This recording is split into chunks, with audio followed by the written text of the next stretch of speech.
दो बहुओं वाली सास। सरस्वती के दो बेटे हैं। बड़े बेटे राम की शादी रज्जू से हुई है और छोटे बेटे श्याम के लिए लड़की देखने का सिलसिला जारी है। एक दिन रज्जू की माँ का फोन आता है और उसकी सास फोन उठाती है। हेलो, कौन बोल रहा है? दूसरी तरफ फोन पर रज्जू की माँ लीलावती बोलती है।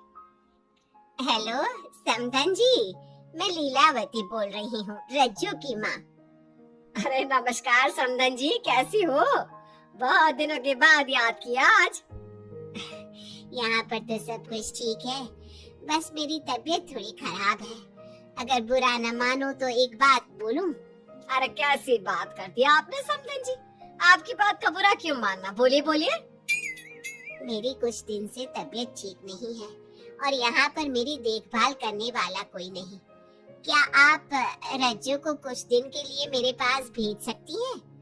ठीक है, हम रविवार को रज्जू को छोड़ जाएंगे।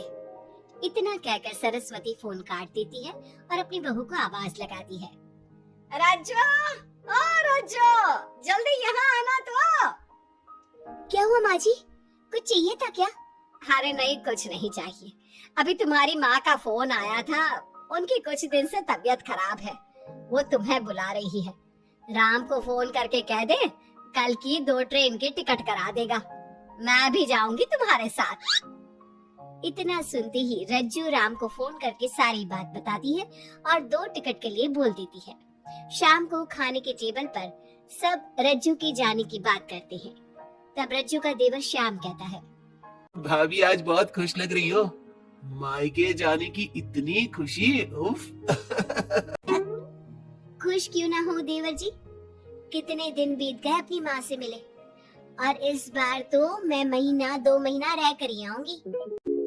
जब आपका मन करे तभी आना। अच्छा एक बात तो बताओ, वहाँ से क्या लाओगी मेरे लिए?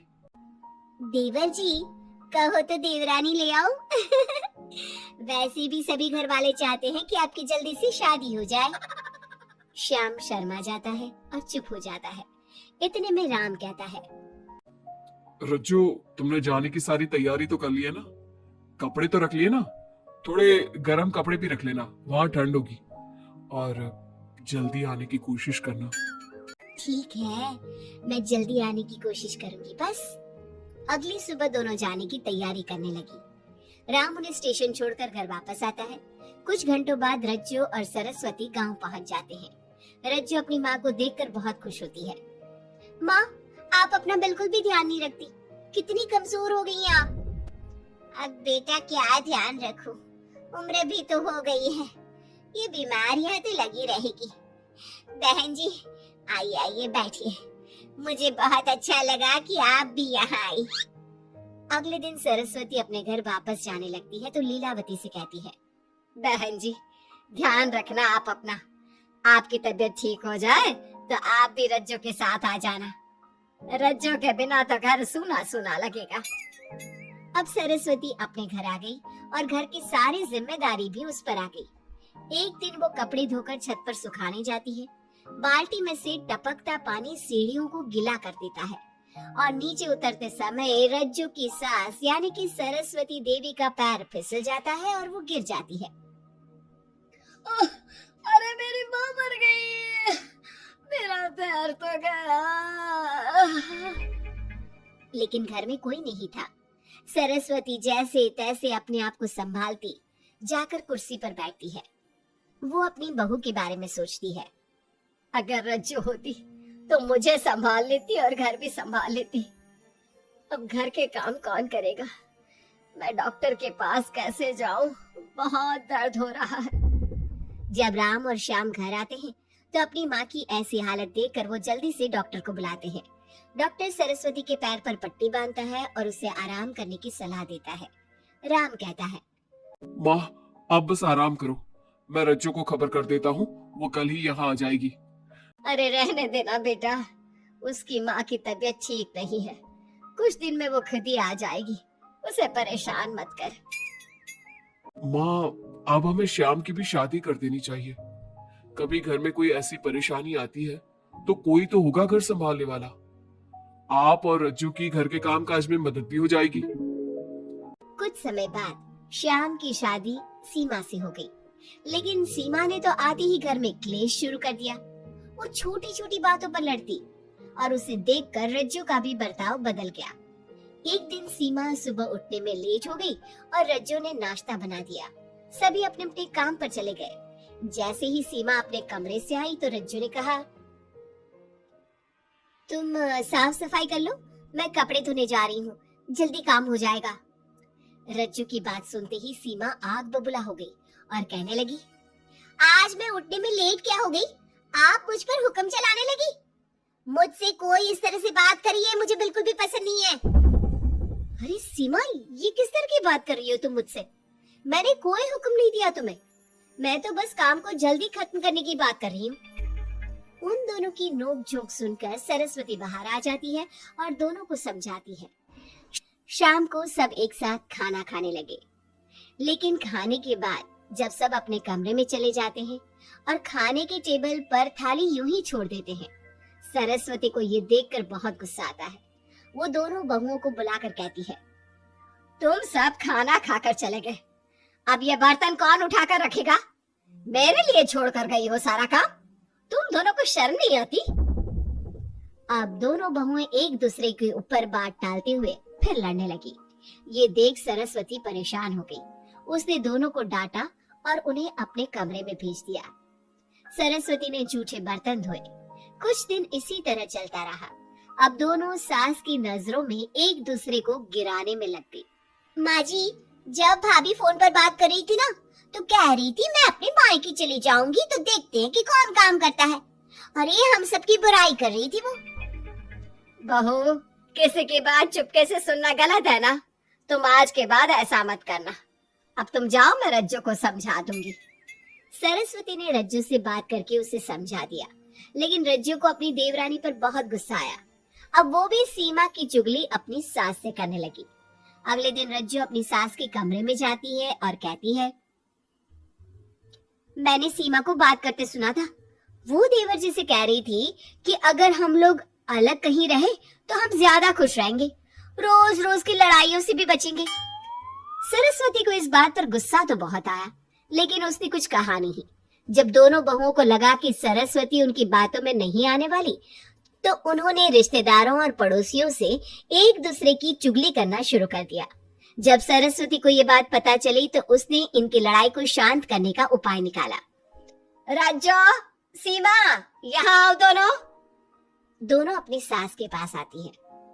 कल मैं घर में हवन करवा रही हूँ। तुम पड़ोसियों और रिश्तेदारों को आने के लिए कह दो और हवन की सारी तैयारी कर लो। हवन का दिन आ गया। पंडित जी रामायण का पाठ करने लगे। माता सीता से महान कोई पत्नी नहीं। उन्होंने अपने पति के लिए सारे राजपाट, सुख सुविधाएं त्याग दी। अगर कोई पत्नी अपने पति को परिवार से अलग होने को कहती है तो वो पाप की भागीदार होती है और बेटों को भी माँ से अलग नहीं होना चाहिए। सीमा पंडित जी की बात बहुत ध्यान से सुन रही थी और उनकी हाँ में हाँ मिला रही थी। ऐसे ही रामायण का पाठ अंतिम सीमा पर आ गया, जिसमें विभीषण के बारे में बताया गया था। अगर विभीषण अपने भाई का भेद न देता तो रावण का विनाश नामुमकिन था। पूजा खत्म होते ही सीमा बोल पड़ी, तभी तो मैं कहती हूँ परिवार में आपसी प्रेम होना बहुत जरूरी है। लेकिन मेरी सुनता कौन है इस घर में? आपसी प्रेम की बात कौन कर रहा है, जिसने घर में आती ही लड़ाइयां शुरू करवा दी? दोनों में फिर से नोक झोंक शुरू हो गई। सरस्वती दोनों को चुप कराते हुए बोली, अरे चुप हो जाओ तुम दोनों, पड़ोसी क्या कहेंगे, सब सुन रहे हैं तुम्हारी बातें। तभी उनमें से एक पड़ोसन बोलती है, सरस्वती बहन, क्यों चुप करवा रही हो अपनी बहुओं को? हमें तो इनके बारे में सब कुछ पता है। ये दोनों हमारे घर आकर एक दूसरे की चुगली करती है। तुम्हारे घर की हर छोटी से छोटी चीज पता है हमें। आंटी जी, हमने अपना समझ के आपको कुछ बता दिया तो इसका मतलब ये नहीं कि आप सबके सामने हमारी सास से हमारी शिकायत करेंगी। आप तो सबसे बड़ी चुगलखोर हो। सीमा की बात सुनकर सभी पड़ोसन उन्हें बुरा भला कहने लगे। उनकी बातें सुनकर दोनों बहुएं सबके सामने बहुत शर्मिंदा हुई। जब सब उनके घर चले गए तो सरस्वती ने अपनी बहुओं से कहा, अब तुम दोनों को तो बहुत खुशी होगी कि सारे मोहल्ले की औरतें हमारे ही घर में खड़ी होकर हमें ही सुनाकर चली गई।